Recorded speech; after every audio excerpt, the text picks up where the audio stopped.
नमस्कार दोस्तों, ये फ़ोटो देखकर आपको कुछ तो याद आ ही रहा होगा। जी हाँ, ये एक फ़िल्म निर्माता है जिन्होंने एक विवादित फ़िल्म बनाई थी जिसमें माँ काली को सिगरेट पीते हुए दिखाया था और एलजीबीटी का झंडा हाथ में लिए हुए दिखाया था और इसका बहुत विरोध भी हुआ था। और केवल विरोध ही नहीं हुआ था, देश में जगह जगह इसके खिलाफ एफआईआर भी हुई थी। और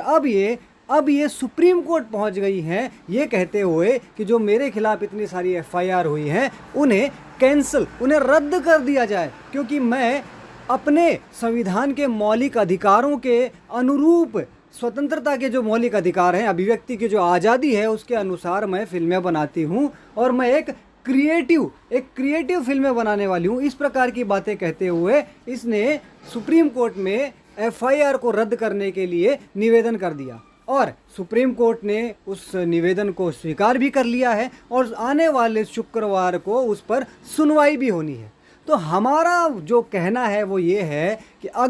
अगर इसकी ये याचिका सही हो जाती है, मान ली जाती है और इसकी एफआईआर रद्द कर दी जाती हैं, तो फिर इसका साफ साफ संदेश यही जाएगा कि हिंदुओं को अपमान सहन करना ही होगा, बाकी कोई दूसरा मार्ग नहीं है। क्योंकि आप अपमान सहन करने के बाद में उसका विरोध करोगे, उन पर एफआईआर करोगे, तो सुप्रीम कोर्ट द्वारा वो एफआईआर रद्द कर दी जाएंगी, यानी आपकी सारी मेहनत पानी में फिर जाएंगी, आपके विरोध का भी कोई अर्थ नहीं रह जाएगा। और सबसे बड़े दुर्भाग्य की बात यह है कि इन अपराधियों को, ये जो चाहे अतिक्रमणकारी हों, चाहे ये हिंदुओं की धार्मिक भावनाओं को आहत करने वाले हों, चाहे वो कोई आतंकवादी ही क्यों ना हो, उन्हें ये भरोसा रहता है कि सुप्रीम कोर्ट हमारी बात सुनेगा और हमें मुक्त कर देगा, हमें आज़ाद कर देगा।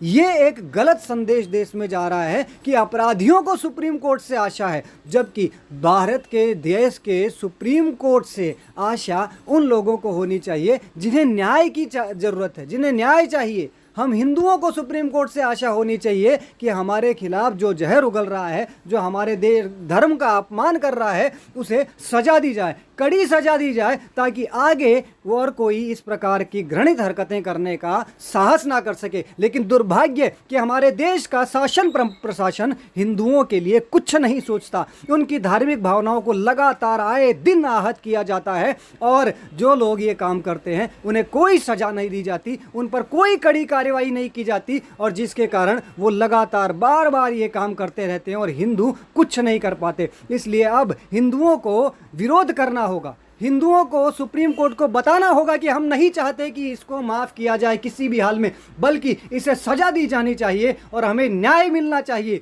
इसलिए इसकी कोई भी एफआईआर सुप्रीम कोर्ट किसी भी हाल में रद्द ना करे, और अगर सुप्रीम कोर्ट ऐसा करता है तो वो समस्त हिंदू समाज के साथ बहुत बड़ा अन्याय होगा। इसलिए सुप्रीम कोर्ट ये कार्रवाई ना करे, एफआईआर इसके खिलाफ रद्द ना करे, बल्कि इसे कड़ी से कड़ी सजा दे, ताकि आगे कोई और हिंदुओं को आहत ना करे, हिंदुओं की धार्मिक भावनाओं को आहत ना करे और उन्हें सहिष्णु बने रहने दे। जय श्री राम।